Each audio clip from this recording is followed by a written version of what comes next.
بسم اللہ الرحمن الرحیم الحمد للہ رب العالمین صلی اللہ علی محمد وآلہ اجمعین واللعنۃ الدائمۃ علی اعداء محمد وآل محمد اما بعد وفقنا اللہ ایاکم للعلم والعمل الصالح انشاءاللہ تعالی۔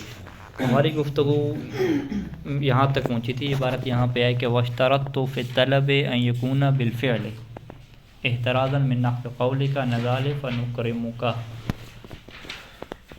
ان کو کہاں پہ مضمر رکھنا واجب ہے، یہ اس کا مسئلہ تھا، اور یہاں پہ بیان کیا تھا کہ فائل سببیہ کے بعد ان کا مضمر رہنا واجب ہے، اور شرط کیا رہتی ہے کہ اس سے پہلے نفی محض ہو یا طلب محض ہو۔ طلب محض کو جو ابن ہشام نے تعبیر کیا وہ طلب بالفعل سے تعبیر کیا کہ اس سے پہلے فعل کے ذریعے سے طلب ہو، اور آج جو ہے وہ اس بات کی وضاحت کریں گے کہ فعل والی طلب کی میں نے کیوں قید لگائی ہے۔ یعنی اگر باقی نحوی کتابوں میں دیکھیں تو وہ فقط یہی کہتے ہیں کہ اس سے پہلے طلب محض ہو، یا نفی محض کہہ دیتے ہیں یا طلب محض کہہ دیتے ہیں، بالفعل کی وہاں پہ قید نہیں لگاتے۔ تو یہ اس سوال کا کیا جواب دیں گے۔ باقی فاعل سببیہ کے متعلق یہی ہے کہ فاعل سببیہ میں آپ پہلے والے کو بعد والے کے لیے سبب قرار دیتے ہیں، اسی وجہ سے اسے کیا ہے فاعل سببیہ کہتے ہیں۔ واشترطت فی الطلب، طلب میں نے شرط لگائی کہ ان یکون، یعنی ان یکون طلب ہو، کہ وہ جو طلب ہے وہ کس کے ذریعے سے ہو، بالفعل، فعل کے ذریعے سے ہو۔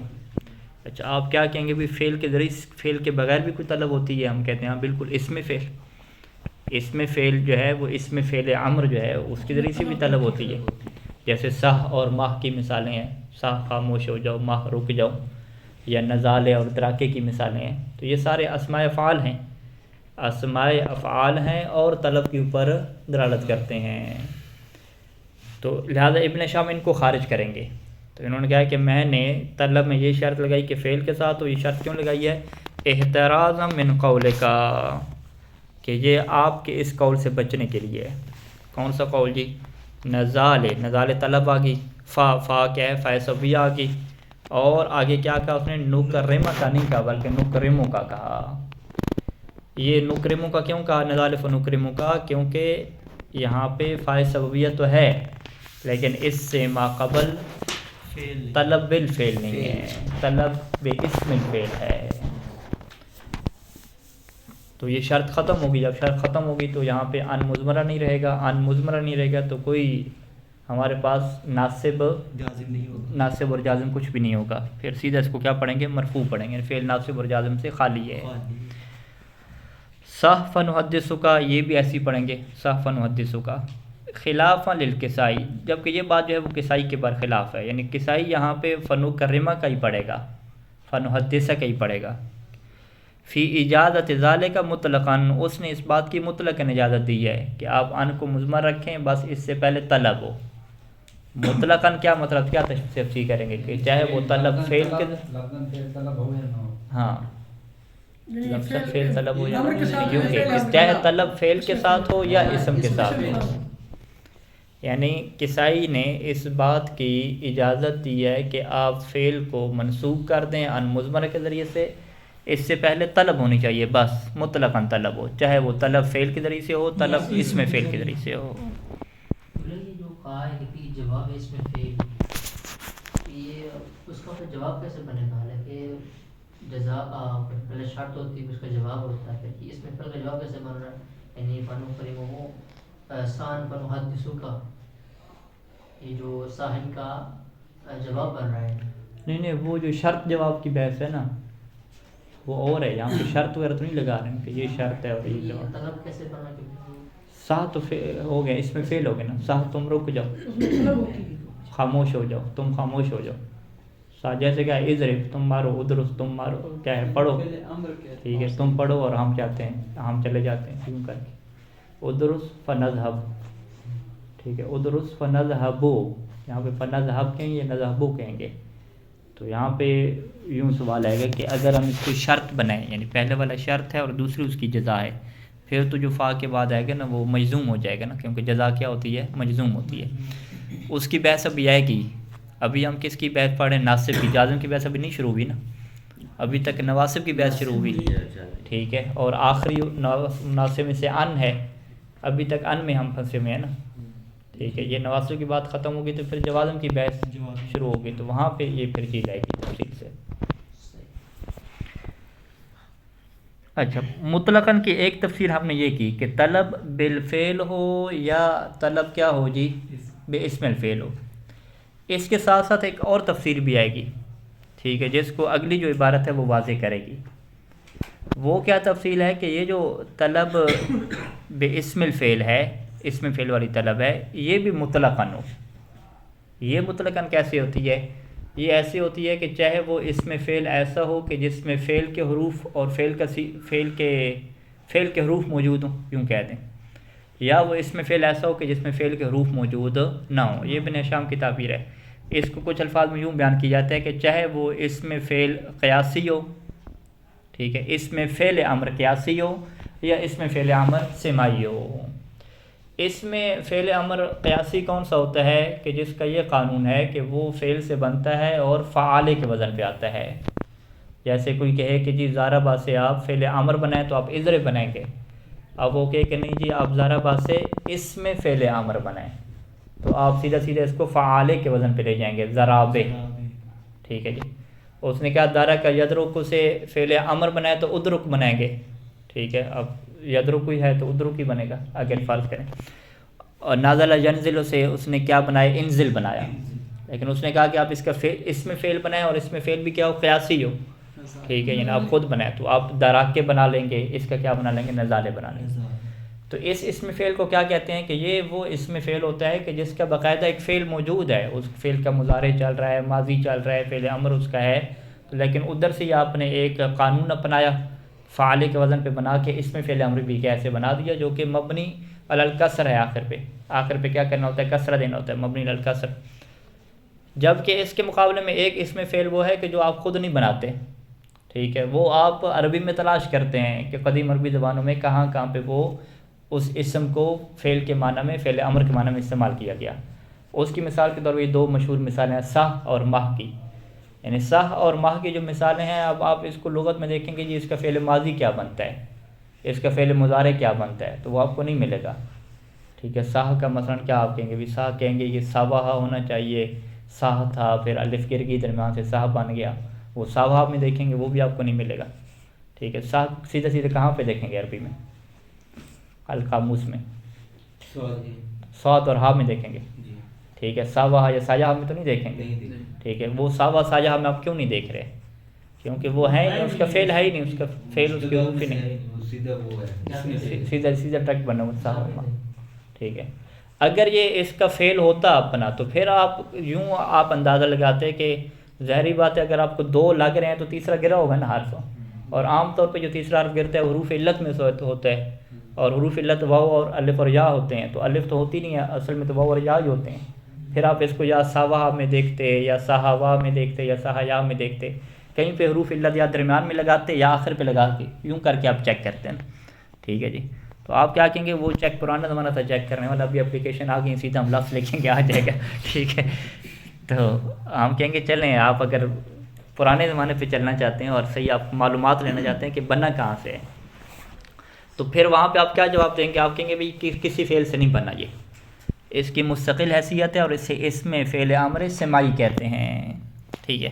تو ہم کسائی کے مطلق کی دوسری تفسیر یہ کریں گے، مطلق کی پہلی تفسیر کیا ہوگی کہ طلب ہو مطلقاً، چاہے طلب بالفعل ہو یا طلب اسم الفعل ہو، اور پھر ہم دوبارہ کہیں گے کہ وہ جو طلب اسم الفعل ہے وہ بھی مطلقاً ہے، چاہے وہ اسم فعل ایسا ہو کہ جو دراکے اور نزالے کی طرح ہو، ہاں یعنی قیاسی ہو، اسم فعل امر قیاسی ہو، چاہے وہ اسم فعل قیاسی نہ ہو، سماعی ہو، جیسے سا اور ماہ کی طرح ہے، ٹھیک ہے جی۔ تو کسائی تو مطلقاً کہتا ہے کہ بھائی جو بھی ہو آپ نے اس کے بعد کیا کرنا ہے، جب فاعل سببیہ لگے گی تو ان کو مضمر رکھ کے فعل مضارع کو منصوب کر دینا ہے۔ لیکن ابن جنی اور ابن عصفور کیا کہتے ہیں، ابن جنی یا ابن عصفور، وَلِابْنِ جُنِّ وَابْنِ عُصْفُورٍ فِي إِجَازَتِهِ بَعْدَ نَزَالِ وَدَرَاكِ وَنَحْوِهِمَا مِمَّا فِيهِ لَفْظُ الْفِعْلِ دُونَ سَهْوَ وَنَحْوِهِمَا مِمَّا فِيهِ مَعْنَى الْفِعْلِ دُونَ حُرُوفِهِ، ٹھیک ہے جی۔ خلافاً یعنی لابن جنی، اوپر کیا کہتا ہے خلافاً للکسائی، ادھر کیا عبارت بنے گی، وخلافاً لابن جنی وابن عصفور، اور یہ بات ہماری کس کے خلاف ہے؟ ابن جنی اور ابن عصفور کی بھی خلاف ہے۔ کس بات میں خلاف ہے؟ کہ فی اجازت ہی، کہ یہ دونوں اجازت دیتے ہیں، یعنی فی اجازت ذالے کا، اجازت ہی کا ترجمہ ہو کی کدھر پلٹائیں؟ ذالے کا، جیسے اوپر تھا فی اجازت ذالے کا۔ ذالے کا کیا مطلب؟ یعنی ان کو مضمر رکھ کے فعل کو کیا کر دینا؟ منصوب کر دینا۔ فی اجازت ہی، یعنی اس بات کی اجازت میں، ہماری بات ابن جنی اور عصفور کے خلاف ہے۔ کس بات کی اجازت میں؟ یعنی ان کو مضمر رکھ کے فعل کو منصوب کرنا، لیکن کہاں پہ؟ بعد نزال و دراک و نحوہما۔ لیکن ابن جنی اور ابن عصفور کی ہماری بات کہاں پہ برخلاف ہے؟ نزالے اور دراکے میں، ٹھیک ہے جی۔ نزالے دراکے میں آگے کیا کہہ دیا؟ وَنَحْوِهِمَا، اور ان کی طرح کے۔ اس نحو ما کی تشریح پوچھی جا سکتی ہے، نحو ما سے کیا مراد؟ آپ کھولیں تو آپ کیا کہیں گے؟ اس میں فعل امر قیاسی، اس میں فعل امر قیاسی جو فعال کے وزن پہ آتا ہے۔ ابن شام کیسے تعبیر کر رہے ہیں کہ وَنَحْوِ مَا مِمَّا، ان دونوں کی طرح ان میں سے، وہ اس میں فعل کہ مما فیہ لفظ الفعل، کہ جس میں کیا ہوتا ہے؟ فعل کا لفظ ہوتا ہے، فعل کا باقاعدہ آپ کے پاس لفظ موجود ہے۔ دون صح و ماہ، صح اور ماہ کی طرح نہ ہو، ونحو ماہ، اور صح اور ماہ کی طرح کے، مما فیہ معنی الفعل دون حروفی، کہ جس میں فعل کا معنی تو ہوتا ہے۔ صح کا کیا معنی ہے؟ اسکت، اس میں فعل کا معنی تو ہے لیکن یہاں پہ آپ کو فعل کا لفظ ہی نہیں ملے گا۔ ماہ ایسے ہے، اکفف ہے یا انکفف ہے، رک جانا، تو اس میں بھی فعل کا معنی مل رہا ہے لیکن فعل کے لفظ نہیں مل رہے۔ مما فیہ معنی الفعل دون حروفی، کہ اس میں فعل کا معنی ہے لیکن حروف فعل یا لفظ فعل نہیں ہے آپ کے پاس۔ وقت صرحت بهذا المسئلہ، اس مسئلہ کو میں نے کھول کے بیان کیا ہے، فی المقدمۃ فی باب الاسم الفعل، جب اسم فعل کا یہ باب شروع کریں گے اور اس میں فعل کی اقسام بیان کریں گے مکمل طور پہ، تو اس کے شروع میں انہوں نے کیا ہے؟ اس بات کی وضاحت کی ہے کہ اس میں فعل قیاسی ہوتا ہے یا کیا ہوتا ہے جی؟ سماعی ہوتا ہے۔ اچھا جی، یہ فائے سویہ کی بات کیا ہوگی؟ مکمل ہوگی۔ یہ تیسرا مسئلہ تھا، یہاں پہ ان کو مضمر رکھنا واجب ہوتا ہے۔ پہلا کون سا تھا؟ حتیٰ تھا، حتیٰ کے بعد دوسرا کون سا تھا؟ واو اور آؤ کے بعد، واو کس کے نہیں، آؤ کے بعد، جو الا اور الا کے آؤ اور الا کے بعد، او جو الا اور ہاں الا کے معنی میں، آؤ کے بعد جو الا اور الا کے معنی میں ہو، اور تیسرا کیا آتا ہے؟ فائے سویہ کے بعد۔ چوتھا بھی کیا ہے؟ بعد واو المعیت ہے، واو معیت کے بعد۔ واو معیت کا مطلب واضح ہے اس کا تھوڑا خلاصہ بتا دیں دوبارہ۔ کس کا؟ یہ طلب بالفعل کی تشریح ہے، یعنی ہم یوں کہیں گے کہ تیسرا جو ہمارے پاس مسئلہ تھا کہ فائے سببیہ کے بعد ان مضمر ہو کے نصب دیتا ہے، لیکن اس کی شرط کیا لگائی؟ کہ ان یکون مسبوقا، طلب بالفعل، ہاں طلب بالفعل، ان یکون مسبوقا، طلب بالفعل، مسبوقا بطلب بالفعل، اس میں فعل دو ہے، اس سے پہلے نفی محض ہو یا کیا ہو؟ یا طلب فعل، طلب بالفعل ہو، ٹھیک ہے۔ اور آج کے پہرے میں بھی کیا واضح کیا کہ میں نے طلب کے ساتھ فعل کی قید کیوں لگائی ہے؟ کس کو خارج کرنے کے لیے؟ اس میں فعل امر کو خارج کرنے کے لیے، ٹھیک ہے۔ وہاں پہ پھر تین ناویوں کا اختلاف ذکر کیا، کسائی، ابن عصفور اور ابن جنی کا۔ اچھا جی، آگے چلیں جی، واضح ہے انشاءاللہ۔ واو معیت کا مطلب کیا ہوتا ہے؟ کہ واو سے پہلے والی جو فعل ہے اور واو کے بعد والا جو فعل ہے، یہ دونوں ایک ساتھ ہونے ہیں، ملے ہوئے ہیں دونوں، ٹھیک ہے۔ اور اگر ملے ہوئے نہ ہوں تو پھر فقط وہ واو عاطفہ بنے گی، واو معیت نہیں بنے گی۔ واو معیت کے بعد جب فعل لگے گا اور فعل آپ کو منصوب لگ رہا ہوگا، فعل مضارع ہوگا، منصوب ہوگا، تو وہاں پر بھی آپ کیا کہہ دیں گے کہ یہ جو فعل مضارع ہے یہ واو کی وجہ سے منصوب نہیں ہے، بلکہ وہاں پہ ان کیا ہے جی؟ مضمر ہے۔ اذا کانت مسبوقتاً، کہ جب یہ واو معیت مسبوق ہو، یعنی اس سے پہلے ہو، کس چیز سے مسبوق ہو؟ بما قدمنا ذکر ہو، کہ جس کے ذکر کو ہم نے مقدم کیا ہے۔ وہ دو چیزیں ہوتی ہیں، طلب محض اور نفی محض، یعنی طلب بالفعل اور کیا ہو گیا جی؟ نفی ہو گیا، یعنی جب اس سے پہلے نفی ہو یا طلب ہو۔ طلب کی کتنی قسمیں مصنف نے بیان کی تھیں؟ طلب کی دو قسم، یعنی طلب کی آگے قسمیں ہیں، طلب بالفعل کی قسمیں، جی امر نہیں استفہام، ہاں امر نہیں، استفہام، تمنی، ترجی، تحزیز، دعا، یہ ساری اسی کے اندر کیا آ جاتی ہیں، ٹھیک ہے۔ پہلی اس کی مثال جی، وَلَمَّا يَعْلَمِ الَّذِينَ جَاهَدُوا مِنْكُمْ، لما نافیہ ہوتا ہے نا، ٹھیک ہے، اللہ نے نہیں جانا، کہ لم اور لمہ کی بحث گزری یا نہیں گزری؟ کچھ گزری تھی، فقط وہ لمبا رابطہ والی لمہ رابطہ والی لمہ یہ اجمالاً گزری تھی، ٹھیک ہے نفی کے معنی میں ہے، لمہ کو ابن شام سارے کیا کہتے ہیں نفی کے معنی میں ہے، ٹھیک ہے، بار نفی استمراری ہے کیا ہے وہ ایک الگ بحث ہے اس میں. تو یہ نفی ہوگی نا پوری، لما یعلم اللہ الذین جاہدوا منکم، یہاں پہ تو ابھی تک واو نہیں آئی نا، آگے کیا لگی واو، ٹھیک ہے واو لگی، اس کے بعد کیا ہے وہ یعلمو نہیں ہے، یعلم الصابرین ہے، ٹھیک ہے یعلم الصابرین. تو یہاں پہ آپ کیا کہیں گے واو معیت ہے کیونکہ دونوں چیزیں اکٹھی ہیں کہ اللہ نے تم میں سے جہاد کرنے والوں کو اور صبر کرنے والوں کو ابھی تک نہیں جانا. نہیں جانے کا مطلب کیا ہے کہ جو بالفعل جسے کہتے ہیں نا کہ انہوں نے ابھی تک جہاد کیا نہیں ہے، جب جہاد نہیں کریں گے تو اسے نہیں جانا. یعنی علم دو طرح کے ہوتے ہیں، ایک علم کیا ہوتا ہے واقعے سے پہلے ہوتا ہے، ٹھیک ہے جی، مثلا ہمیں پتہ ہے کہ اس برادر نے جو ہے وہ ٹاپ کرنا ہے، ٹھیک ہے، حافظ صاحب نے مثلا ناظرہ جو سنایا ہے انہوں نے ٹاپ کرنا ہے، پورے نمبر لینا ہے، ٹھیک ہے، ہم سب کو پتہ ہے. تو اب ہم کیا کہیں گے بھی ابھی تک ہم نے نہیں جانا. آپ کہیں گے کیسے نہیں جانا، سارے کلاس سے پوچھ لیں، سارے کہہ رہے ہیں کہ سب کو پتہ ہے ٹاپ کرنا. ہم کہہ رہے ہیں نہیں وہ بالفعل نہیں جانا، یعنی جب ان کا رزلٹ آئے گا اور واضح ہوگا تو اس وقت ہم نے نہیں جانا. اسے کیا کہتے ہیں ایک منطق کی تعبیر سے ہوتی ہے بالفعل، یعنی کسی واقعے کا ہو جانے کے بعد علم حاصل کرنا. تو واقعے کا ہو جانے کے بعد علم حاصل کرنا کب ممکن ہوتا ہے جب وہ ہوگا، ٹھیک ہے. تو اللہ تعالیٰ یہ جو یہاں پہ فرما رہا ہے کہ اس نے ابھی تک جہاد کرنے والوں کو اور صبر کرنے والوں کو نہیں جانا، یعنی کیا مطلب، یعنی ان کے بالفعل ہونے کو نہیں جانا. وہ کیوں نہیں جانا؟ کیونکہ بالفعل ابھی ہوئی نہیں ہے. جو چیز ہے نہیں تو وہ عدم ہوتی ہے، عدم کو تو نہیں جانا چاہتا. اللہ ہر چیز کو جانتا ہے، ہر چیز پر قادر ہے، وہ پہلے چیز تو ہو، وہ چیز ہی نہیں ہے تو اس کے جاننے کا سوال ہی غلط ہو جائے گا نا، ٹھیک ہے. جیسے آپ کیا کہتے ہیں کہ اہل بیت علیہ السلام سے لوگ پوچھا کرتے تھے نا کہ چھوٹے سے انڈے میں پوری دنیا کو بند کر دیں، ٹھیک ہے. تو ہر کسی کے عقل کے مطابق امام نے جواب دیے نا، ٹھیک ہے. تو ایک بندے کو امام نے یوں جواب دیا کہ بھی تمہاری آنکھ دیکھو چھوٹی سی ہے. میں نے کہا ہاں چھوٹی سی ہے. کہتے ہیں اس میں اتنی بڑی دنیا نظر آ رہی ہے نہیں آ رہی؟ میں نے کہا آ رہی ہے. وہ خوش ہو مولا آپ نے کیا جواب دیا، ٹھیک ہے ٹھیک ہے. اچھا ایک بندہ آیا تو اس نے مولانا علیہ السلام سے سوال کیا، وہ کوئی فلسفی تھا، یہودی تھا. تو اس نے کہا کہ بھئی ہاں آپ کہتے ہیں اللہ ہر چیز پہ قادر ہے، تو یہ اللہ اس بات پہ کیا قادر ہے کہ بھئی چھوٹے سے انڈے میں پوری دنیا کو سما دے؟ تو امام نے کہا یہ تو شے ہی نہیں ہے، یہ تو لا شے ہے. اللہ شے پہ قادر ہے، یہ تو لا شے ہے، یہ تو نہ ہونے والی چیز ہے نا. انڈا بھی چھوٹا رہے دنیا بھی بڑی رہے، یہ کیسے ہو سکتا ہے؟ یہ ہوتے ہی نہیں ہے. کوئی چیز ایسی ہو جو تمہارے ذہن میں ہو تو صحیح، شے تو ہو، کوئی شے لے کر ہو تو ہم کہ نا کل شے پہ قادر ہے.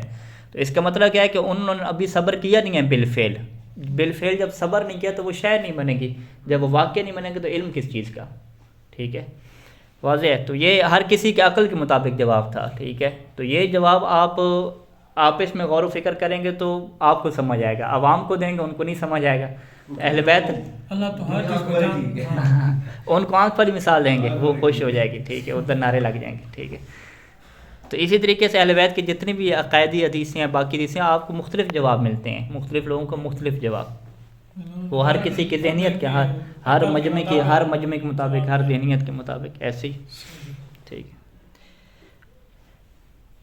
یا لیتنا نرد ولا نکذب بآیات ربنا، لیتنا آ گیا نا، تمنی آ گئی، یہ بھی کس میں داخل ہے؟ طلب میں داخل ہے.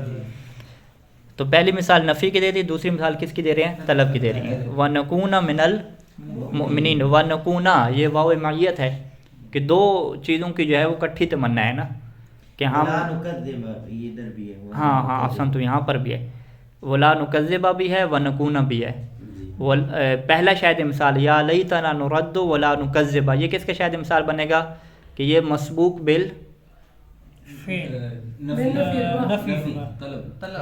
طلب ہے، مسبوق بالطلب ہو گئے، لیتنا ہے نا، ٹھیک ہے. تمنی کس کی قسم ہے؟ طلب کی ہے نا.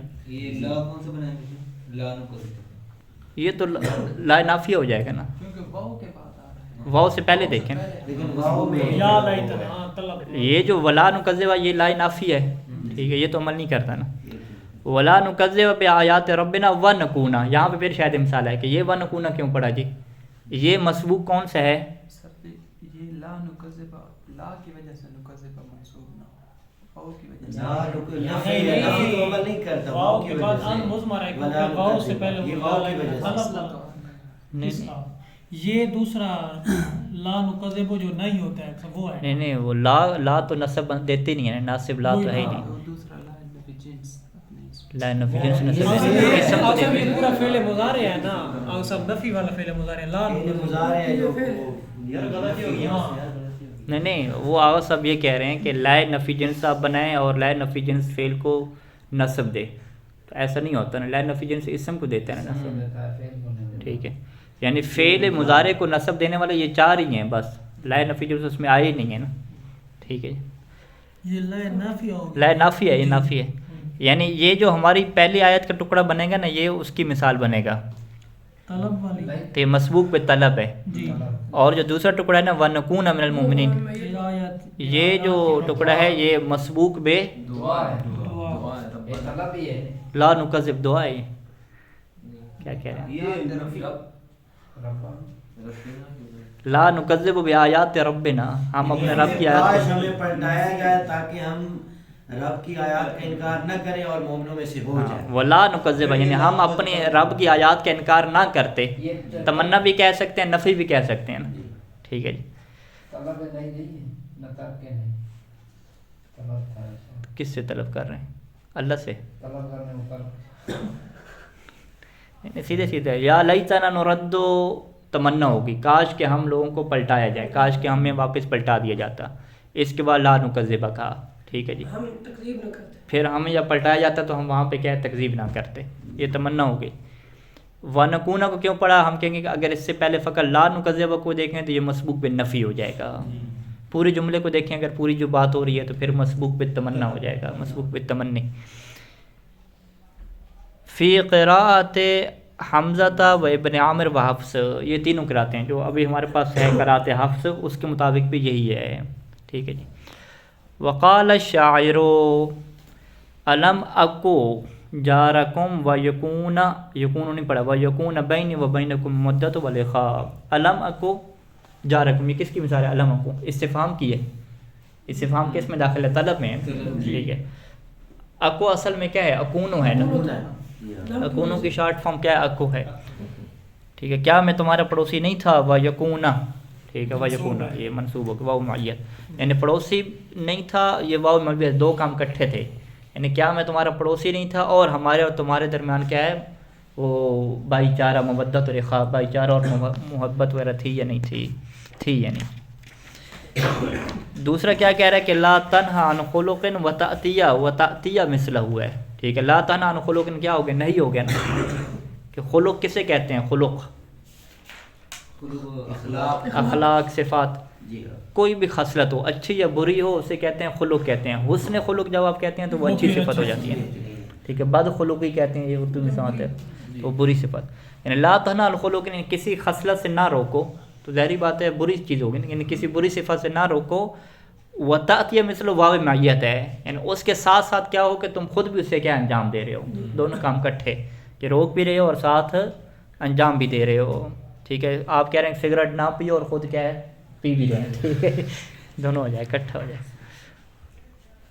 تو وہ یہ حدیث سناتے ہیں نا کہ ایک بچہ زیادہ کھجوریں کھاتا تھا تو وہ اس کی والدہ جو ہے نا اسے لے کر آئی اللہ کے رسول کی خدمت میں کہ آپ اسے جو ہے وہ منع کر دیں کہ زیادہ کھجوریں نہ کھائیں. تو اس ٹائم پہ ان کے سامنے کھجوریں پڑی ہوئی تھیں، ٹھیک ہے. انہوں نے کہا کہ اب جو ہے ہم اسے منع نہیں کرتے، آپ کل لے کر آئیں، ٹھیک ہے. تو اسی طریقے سے جو بچے ابھی والدین بچوں کو منع کرتے ہیں موبائل سے، وہ کیسے منع کرتے ہیں؟ خود موبائل چلا رہے ہوتے ہیں اور بچے کو منع کر رہے ہیں. تو میں نے بچے کہا بیٹا بند کرو بس موبائل ختم کر. بابا آپ تو چلا رہے ہیں کہ میں مطالعہ کر رہا ہوں، ٹھیک ہے، تو آپ بھی کیا مطالعہ کرو. تو یہ وہ والا شعر ہے کہ لا تنہا عن خلق وتأتیہ مثلہ، کہ کسی صفت سے نہ روکیں درالہ کہ اسی ٹائم پہ آپ خود بھی عمل کر رہے ہیں.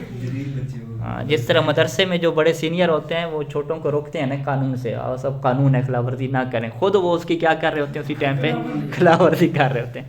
ادھر وہ نظام پیدا ہو جاتے ہیں کہ آپ تو سکن کے بڑے بنے، آپ خود قانون کی خلاف ورزی کرتے ہیں، خود 10 بجے سو رہے ہیں، ہمیں 9 بجے سلا رہے ہیں، خود جو ہے نیٹ چلا رہے ہیں اپنا، ہمیں جو ہے بند کروا رہے ہیں. ٹھیک ہے. عار علیک اذا فعلت عظیم، ٹھیک ہے. ابن شام کیا کہہ رہے ہیں؟ عار علیک، عار عظیم علیک، یہ بہت بڑی کیا ہے تمہاری اوپر عیب ہے، عار ہے، شرم و عار کی بات ہے اگر تم ایسا کرتے ہو. تو یہ شعر آپ یاد کریں پھر سنایا کریں. ان کو سمجھ نہیں آئے گی، پھر آپ کو شرح کرنی پڑے گی۔ اردو میں بتا رہے ہیں۔ بھائی ان کو بتائیں جو عربی دان ہو۔ عربی دان، عربوں کو بھی کہاں عربی آتی ہے، ان کو بھی یہ بیان ہے۔ آپ پھر پہلے ایک عربی دان نازل ڈھونڈ دو۔ نہیں موجود ہے۔ آپ کو بتا اچھا اگلا جی وَتَقُولُ، اور اسی طریقے سے آپ کہتے ہیں لا تأکل السمک وتشرا، یہاں پہ میری کتاب میں جو ہے نا باب و بے تینوں لگا دی ہیں، تشربا سب اس کو جو ہے تینوں پڑھ سکتے ہیں، وتشرب اللبن تشرب اللبن تشرب اللبن، ٹھیک ہے جی۔ بے کیسے پڑھیں گے، ظاہر کرے کہ بالکسر، وہ جب ساکن ہوگا اس کو بیان کرتے ہیں۔ تو یہ جو مثال ہے اسے ہم کیا کہتے ہیں، پوری دنیا کی مثال ہے جی، عربی اردو ہر جگہ پہ چلتی ہے، ایسی ہے۔ کیا کہتے ہیں بھائی مچھلی کے ساتھ دودھ نہیں پینا نا، یہ والی مثال ہے۔ ہاں تو یہ فقط ہمارے دیہاتوں میں، سندھی میں ہے اس طرح کی بات ہے نا، سندھی میں بھی ہے، پنجابی میں بھی ہے، ادھر جناب عربوں میں بھی آ گئی۔ یہ کوئی ایک ہی بات ہے، وہ اپنی زبان میں کہہ رہے ہیں۔ اپنی زبان میں کہہ رہے ہیں، یعنی یہاں سے یہ بات لگتی ہے کہ یہ بات جو ہے نا وہ وحی کے ذریعے سے آئی ہوئی ہے، کیونکہ ایک جب بات پوری قوموں میں اکٹھی چلتی ہے نا، یا وہ فطرت کیسا ہوتی ہے یا وحی کے ذریعے سے آ جاتی ہے، یعنی ہر جگہ پہ یہ بات ہے۔ کوئی بیماری وغیرہ لگتی ہے اس کو۔ ہاں یعنی اب آپ کہیں کہ بھئی یہ وہم کی بات ہے، یہ جی وہم ہے، ایسے وہم ہے، ٹھیک ہے۔ آپ کہتے ہیں وہم جو ہوتا ہے وہ کچھ لوگوں کو ہوتا ہے نا، سب کو تو نہیں ہوتا۔ یعنی یہی جب ملت کہتے ہیں کہ ہم انہیں کہتے ہیں نا کہ جو اہل بیت رحمۃ اللہ نے بیان کیا کہ آپ کشتی میں جا رہے ہیں ٹوٹ جائے تو آپ کے دل میں پھر بھی ایک تمنا ہوتی ہے کہ ہو سکتا ہے کوئی طاقت ہمیں بچا لے، ٹھیک ہے۔ تو آپ کہتے ہیں نہیں یہ تو وہم ہے، وہم ہے۔ ہم کہتے ہیں وہم اگر ہوتا تو 8-10 بندوں کو ہوتا نا، سب کو وہم ہوتا ہے یہ والا، ہاں سب کو ہوتا ہے وہم، چاہے وہ ملحد ہو، کافر ہو، جو بھی ہو، جس کا جہاز بھی ڈوبنے والا ہو، ٹوٹنے والا ہو، اس کے دل میں ایک چنگاری سی آواز آ رہی ہوتی ہے کہ کوئی معجزہ ہو سکتا ہے، کوئی طاقت بچا سکتی ہے۔ تو اس کا مطلب ہے کہ وہم نہیں ہے، یہ فطرت ہے، کوئی حقیقی بات ہے، ٹھیک ہے جی۔ تو یہی مثال جو ہے وہ اس کا مطلب ہے یہ بھی کوئی وہم کا چکر نہیں ہے، جب ہر جگہ چل رہی ہے تو کچھ نہ کچھ ہے اس میں، ٹھیک ہے۔ تو وہ کچھ نہ کچھ کیا ہے، وہ نحوی طور پہ یہ بات ہے، ابھی ہم بیان کرنے لگے ہیں کہ لا تأکل السمک وتشرب اللبن وتشرب اللبن۔ ابن شام کہتے ہیں کہ فتنصب تشربا، کہ آپ تشربہ کو یہاں پہ کیا دیں گے، نصب دیں گے۔ وہ کب نصب دیں گے کہ ان قصدت النہی عن الجمع بینہما، کہ اگر آپ کا قصد کیا ہے وہی ہے جو ایک وہم پوری دنیا اکٹھا چل رہا ہے، ٹھیک ہے۔ حقیقت ہے کہ جب آپ کا ارادہ کیا ہو کہ ان دونوں کو جم کرنے سے آپ روکنا چاہتے ہیں، جم کرنے سے روکنے کا مطلب کیا ہے کہ واو کو واو معیت آپ بنانا چاہتے ہیں، یعنی آپ ترجمہ کیا کرنا چاہتے ہیں کہ مچھلی اور دودھ کبھی بھی ساتھ استعمال نہ کریں، یہ واو معیت بنے گی۔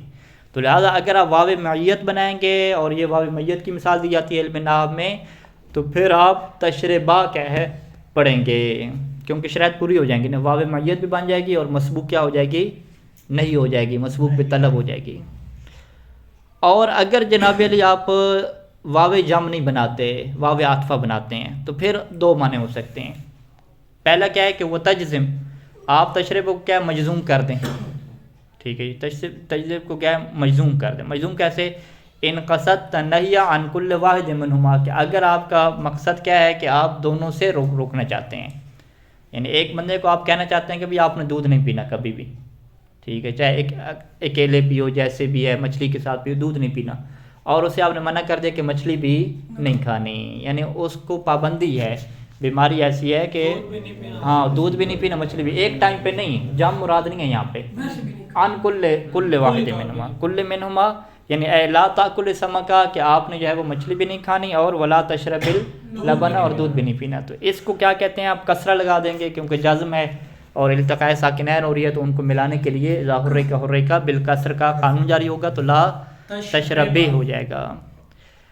اچھا یہ اس سے ہم کیا کہتے ہیں کہ واو معیت نہیں رہی ہے، واو معیت ختم ہو گئی، تو واو معیت میں پہلا آپشن جزم کا ہو گیا۔ وترفع، اور آپ رفع دیں گے، ان نہیت عن الاول، کہ اگر آپ نے پہلے سے روکا ہے، وابحت ثانیہ، اباحت کیا ہوتا ہے، مباح کرنا نا، اباح یبیح، دوسرے کا حکم دینے، مباح، مبیح اور مباح، جی، اور دوسرے کو کیا کر رہے ہیں، مباح قرار دے رہے ہیں۔ اے لا تأکل السمک، یعنی معنی کیا بنے گا کہ لا تأکل السمک، یہ تو نہیں ہوگا کہ مچھلی نہیں کھاؤ، وَلَكَ شُرْبُ اللَّبَنِ، اور تمہارے لیے یہ جائز ہے کہ تم کیا ہے دودھ پیو، ٹھیک ہے جی، اس وقت رکھ دیں گے، واضح ہوگا۔ تو لہٰذا یہ جو مثال ہے عربی زبان میں، یہ واو معیت کی مثال دی جاتی ہے، اور واو معیت کے معنی میں جب یہ آئے گی تو پھر تشربہ ایک ہی آپشن ہمارے پاس بچے کا کہ تشرب کو کیا پڑھنا ہے؟ منصوب پڑھنا ہے. تو لہٰذا یہ عربوں میں جو مثال ہے وہ تو واو میت کو سمجھانے کے لیے آئی ہے. ٹھیک ہے جی. ہاں باقی اس میں حکمت ہے یا حکمت نہیں ہے وہ پھر الگ دیکھی جائے گی بحث. ٹھیک ہے. صلی اللہ علی محمد و آلہ اجمعین.